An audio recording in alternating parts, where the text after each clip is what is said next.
Dalam hal ini berbicara dalam kapasitas saya sebagai dosen yang mengajar Artificial Intelligence atau AI. Saya ingin memberikan respon tanggapan saya terhadap ketidaksinkronan atau perbedaan hasil yang dimuat di Sirekap dengan yang tertera di scan C1.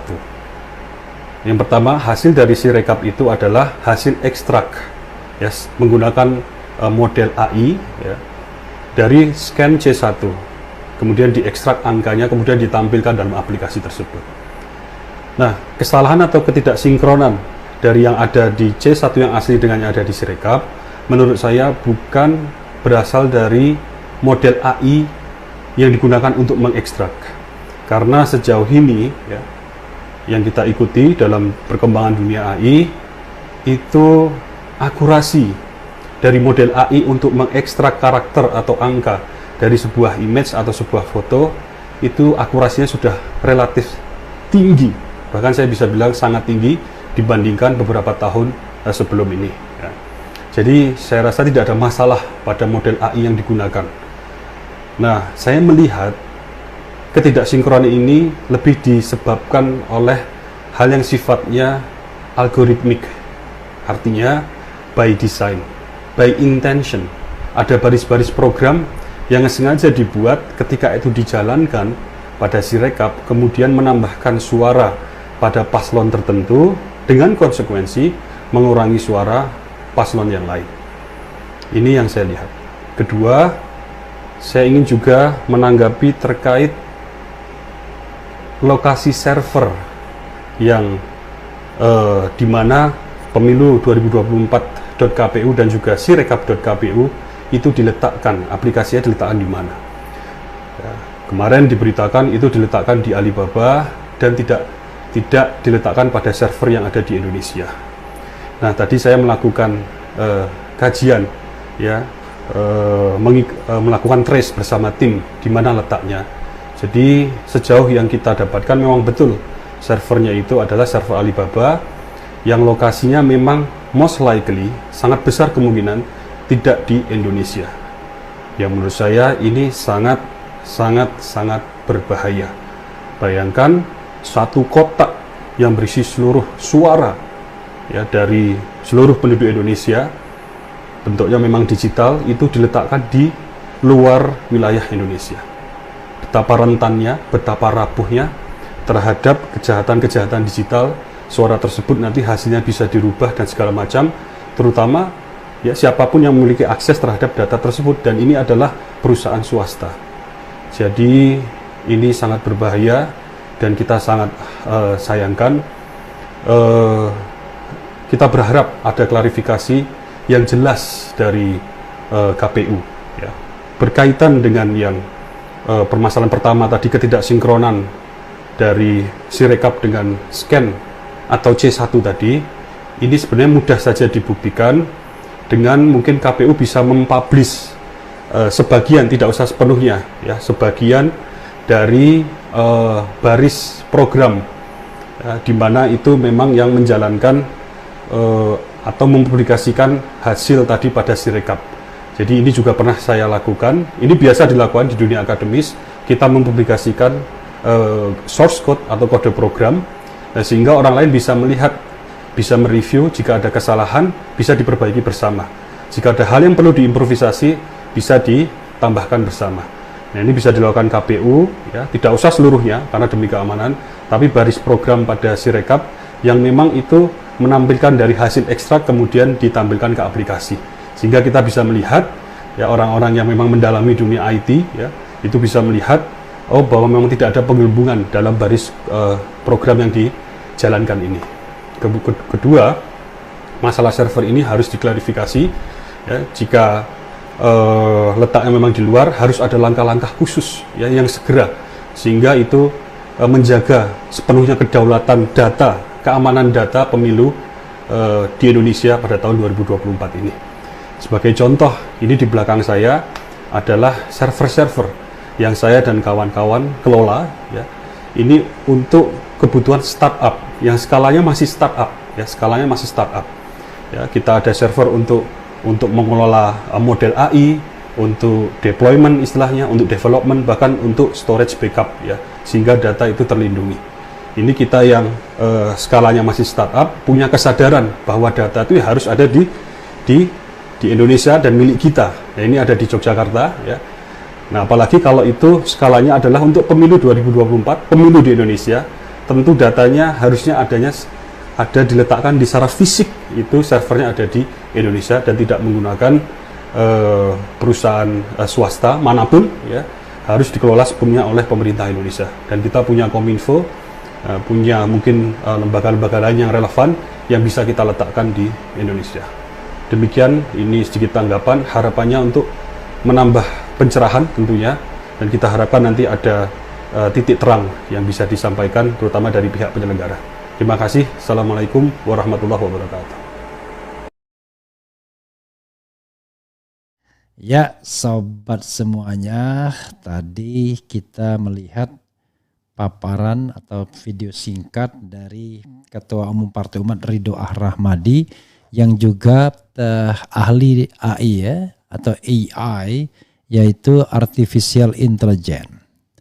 Dan sama seperti nada-nada yang lainnya, ya dia juga mencurigai sistem IT KPU atau yang dikenal dengan Sirekap itu dirancang untuk memenangkan calon tertentu.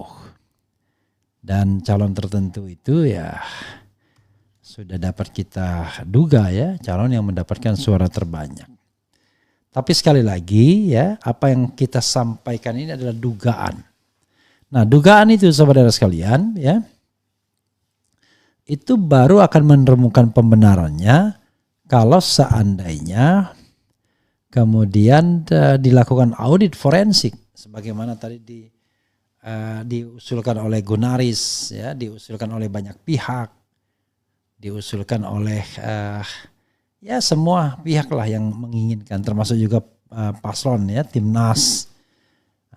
Masalahnya adalah apakah transparansi itu dijawab atau tidak oleh KPU, itu kan persoalannya. Jadi kalau KPU tidak berani menjawabnya, ya justru kita bertanya, kenapa KPU tidak berani menjawab transparansi penggunaan Sirekap ini kan, yang katanya sertifikatnya bermasalah, tapi juga yang jelas operatornya pemain-pemain baru semua yang gak jelas ya, artinya tidak ada sertifikasinya sama sekali.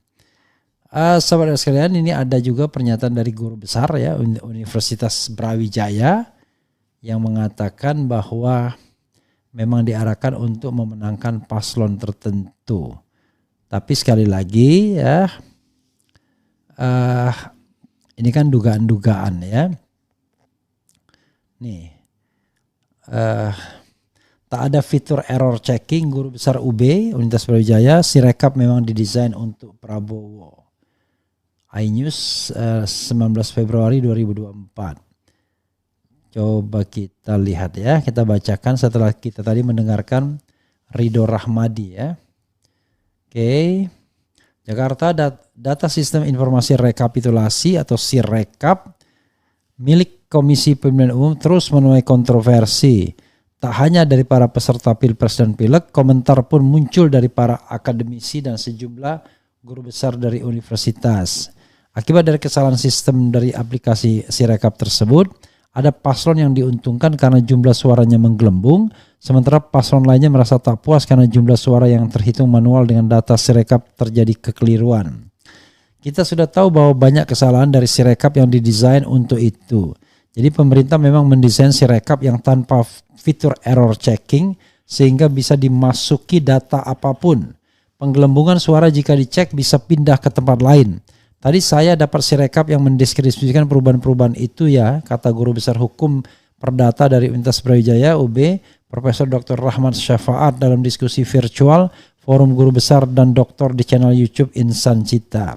Jadi Sirekap memang didesain untuk Prabowo mesti menggelembung suaranya bahkan lebih dari jatah di masing-masing TPS. Jadi harusnya 306 ya. Nah, tapi suara Prabowo 600, 700, tapi begitu dihapus pindah ke tempat lain. Dihapus pindah ke tempat lain. Nah, itu harus bisa dibuktikan secara teknologi, secara akademik, tambah Rahmat. Dia memaparkan bahwa tindakan selanjutnya pun harus dipikirkan dengan matang. Ini terkait pengangkatan kasus tersebut ke tingkat Mahkamah Konstitusi MK. Nanti kalau sudah ada, kita bisa adu di MK saat digugat ke sana atau digugat ke pengawas pemilu. Tetapi saya sudah bilang bahwa ini yang menang pasti Prabowo Gibran. Tapi kemenangan itu kan diikuti chaos. Kenapa? Karena hasilnya tidak bisa diterima. Karena Sirekap didesain untuk itu, kemenangan Prabowo. Begitu katanya ya. Oke. Meski begitu, ia juga menyebut harus menghitung kekalahan di MK nanti. Pasalnya saat ini tidak ada yang bisa mengalahkan Jokowi sebagai pemegang kekuasaan. Kita harus hitung nanti di MK kita mesti kalah. Di Bawaslu kita mesti kalah, tapi kita harus desain pasca gugatan dari MK dan Bawaslu kita harus melakukan apa yang penting. Tidak ada yang bisa mengalahkan Jokowi saat ini ya, kekuatannya luar biasa. Kalau Jokowi kemarin bilang kan kalau Anda nggak puas silahkan ke Bawaslu. Nggak puas ke Bawaslu bawa ke MK, ya enteng-enteng aja, tapi kita bisa hitung siapa MK, siapa Bawaslu. Saya yakin di dua tempat itu kita pasti kalah tegasnya. Menyelesaikan masalah seperti ini disebutkan harus dirancang dengan serius. Dengan dukungan dari berbagai kalangan, Rahmat optimistis bisa berhasil. Kita harus merancang aksi yang serius. Ini memang persoalan serius.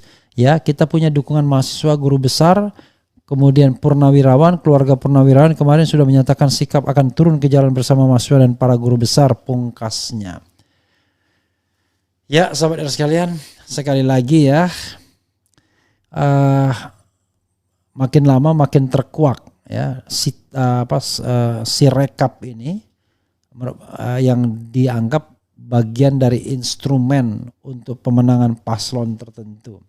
Nah, hanya soalnya adalah sobat era sekalian, kita kalau misalnya kita rely on dengan penghitungan manual itu seperti yang saya katakan, ya nggak bisa diandalkan juga untuk mewujudkan pemilu yang jujur dan adil. Karena suaranya kan berasal dari sebuah proses yang korup, yang tidak adil, yang tidak fair, ya, dari mobilisasi resources negara, aparat negara dan lain sebagainya. Jadi memang yang harus kita buktikan adalah kecurangan itu terjadi secara masif dan terstruktur masif dan sistematis, atau terstruktur sistematis dan masif, ya. Terstruktur sistematis dan masif, dan setelah itu nanti barulah upaya untuk melakukan diskualifikasi kepada Prabowo Gibran. Nah, itu baru kita bisa mewujudkan pemilu yang adil kalau seandainya mereka kemudian sudah didiskualifikasi. Jadi 1 dan 3 barangkali tidak perlu lagi kampanye, langsung pemungutan suara ulang, dikasih waktu berapa kek, 1 minggu, 2 minggu, tetapi tidak perlu diulangi dengan kampanye, hanya cukup pemungutan suara ulang. Jadi tidak ada lagi kampanye-kampanye ya. Itu sobat era sekalian ya. Kemudian ada yang tanya kenapa tidak menggunakan jalur DPR. Nah, ya itu juga yang kita harus tanyakan ya. Apakah DPR masih dipercaya atau tidak untuk menyelesaikan hal-hal seperti ini soalnya. Sobat era sekalian, banyak ya. Agus Maksum juga banyak menyatakan hal seperti ini, bahkan dengan chart dia ya. Dengan chart dia kemudian bisa menjelaskan bagaimana bekerjanya Sirekap itu untuk menguntungkan calon tertentu. Jadi sudah banyak evidence-nya ya. Nah, ini misalnya nih Agus nih ya. Dia cerita tentang algoritma kecurangan digital dengan 54 juta DPT bermasalah. Ini bicara tentang DPT bermasalah yang merupakan yang dia bilang cadangannya ya. Dengan adanya 54 juta DPT bermasalah dan belum terjaminnya sistem keamanan data dari Sirekap KPU, maka akan terdapat potensi kecurangan yang dapat dilakukan oleh pihak-pihak yang tidak bertanggung jawab yang punya akses atau hubungan dengan server Sirekap untuk mengatur nilai rekapitulasi hasil pemilu 2024 pada hari H untuk membuat Sirekap hasilnya selalu statis sama dengan quick count. Klaim kemenangan digital, penetapan kemenangan paslon memang dilakukan melalui hitung manual berjenjang yang membutuhkan waktu 30 harian lebih. Namun, klaim kemenangan dilakukan pada hari H melalui hitung cepat quick count setelah selesai perhitungan suara di TPS sebagai Cywar diikuti rilis angka digital oleh Sirekap yang hasil persentasenya sama dengan quick count. Ya, itu masalahnya. Saling menunjang. Celah kecurangan digital dan manual, nilai rekapitulasi Sirekap hasil Pilpres 2024 akan mengalami disinformasi secara digital untuk sebuah klaim kemenangan digital di hari H. Keadaan itu akan diikuti oleh operasi pengkondisian untuk penghitungan suara manual berjenjang agar sama dengan klaim quick count dan Sirekap, ya, kata Agus Maksum. Ketiadaan ISO 27001 serta ketersediaan data DPT 54 juta bermasalah yang tidak tervalidasi tentunya menjadi tersedia puluhan juta suara-suara tak bertuan beredar di luar TPS. Juga lemahnya kotak suara dari kardus yang bisa dengan mudah dibongkar menjadi bagian dari skenario ini. Jadi saudara sekalian, dia kasih chart ya. Chartnya adalah apakah paslon yang didukung. Oh, ini mungkin saya harus kasih ya kepada Jido ya, ininya di Jido. Nah, ini jadi chart ya. Mungkin kalau chart relevan ditampilkan saja, tapi kalau enggak apa-apa. Start, apakah paslon yang didukung menang? Kalau menang stop. Kalau kalah, data di server KPU dihack, diotak-atik oleh intruder di dalam sistem. Intruder melakukan query dari data DPT 54 juta. Hasil rekapitulasi berubah otomatis menambah dan mengurangi angka paslon agar sesuai quick count. Selesai. Kemudian operasi sinkronisasi hitung manual dengan digital. Dilakukan konfigurasi penyesuaian antara digital dan manual agar hasilnya sama. Atas konfigurasi 54 juta DPT dilakukan operasi manipulasi suara pada hitung manual berjenjang. Selesai. Jadi as simple as that ya. Intruder melakukan query dengan memanipulasi data dari DPT bermasalah. Intruder melakukan query untuk manipulasi suara 20 juta dari 54 juta DPT bermasalah yang terkonsentrasi pada kecamatan tertentu untuk ditambahkan pada suara paslon yang dimenangkan. 20 juta DPT yang dipilih alamat TPS dan lokasinya akan dilakukan operasi lapangan. Case paslon yang didukung membutuhkan 20 juta suara untuk menang ya. Wah, ini sampai menjelimet ya.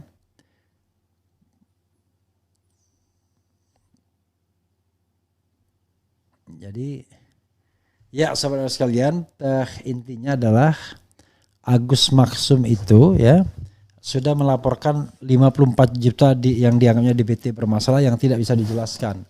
Ada orang yang sudah tua sekali, ada yang di bawah 17 tahun ya.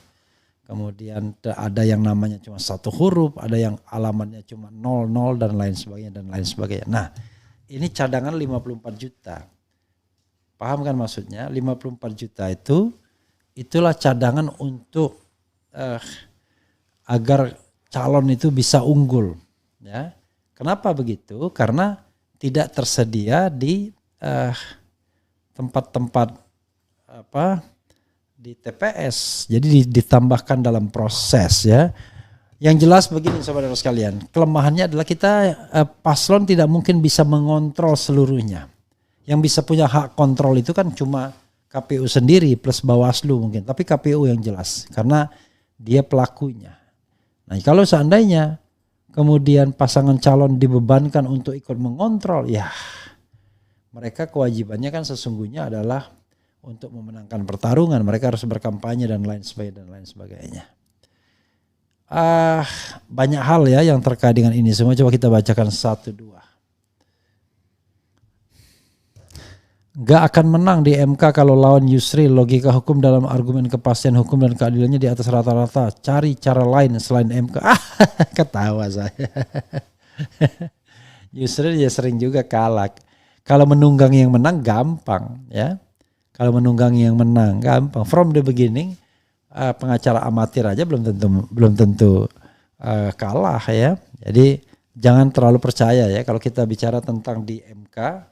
Orang tidak bicara lagi argumentasi hukum, tapi sudah bicara tentang pembuktian. Karena kalau argumentasi hukum, semua orang paham di MK itu. Karena mereka kan minimal doktor hakimnya. Jadi tidak akan terpukau lah dengan teori-teori apa yang mau dikemukakan ya.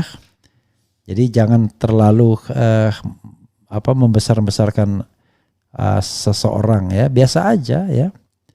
Buktinya Yusril juga kalah kan dalam proporsional tertutup. Tapi Tapi bukan soal kalah dan menangnya, tapi sekali lagi proporsional tertentu kan dia melakukan intervensi kan, menjadi pihak ketiga gitu ya. Kalah juga.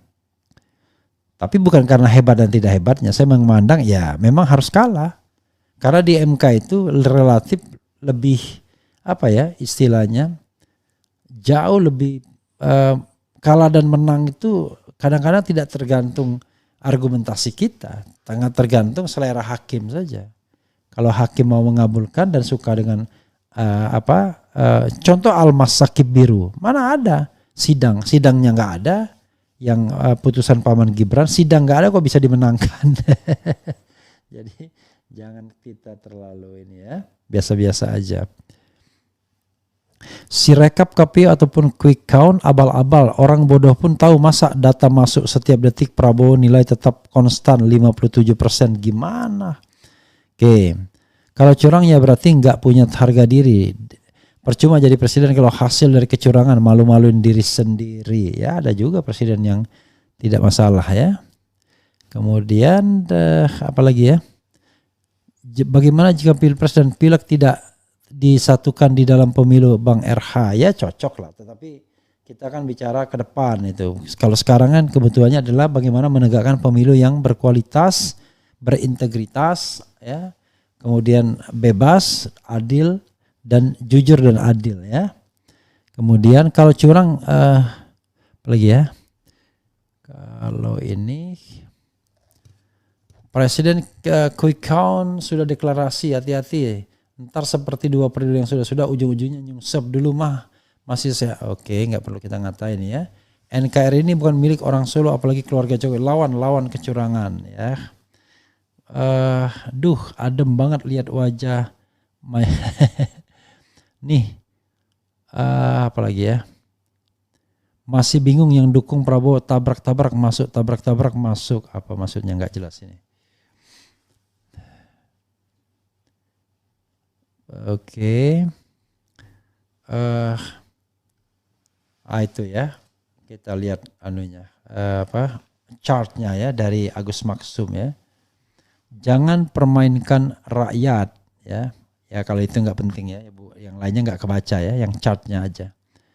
Kemudian kalau mau cari kecurangan jangan di TPS tapi cari sebelum pemilih datang ke TPS. Ya itulah, itu pra ya. Kemudian sekelas anak presiden aja dicarikan kerja sama bapak dan pamannya. Apalah daya kaum underground, sulit miskin di negeri ini yang katanya kaya akan sumber daya alam dan energi. Kapan hasil pemilu diumumkan, Bang? Hasil pemilu diumumkan paling lambat 20 Maret ya. Ya saudara sekalian, itu saja ya update-nya. Nanti kita akan cari update-update yang lain. Nah ini dia tempat atau waktunya untuk beristirahat ya. Wassalamualaikum warahmatullahi wabarakatuh. Ciao.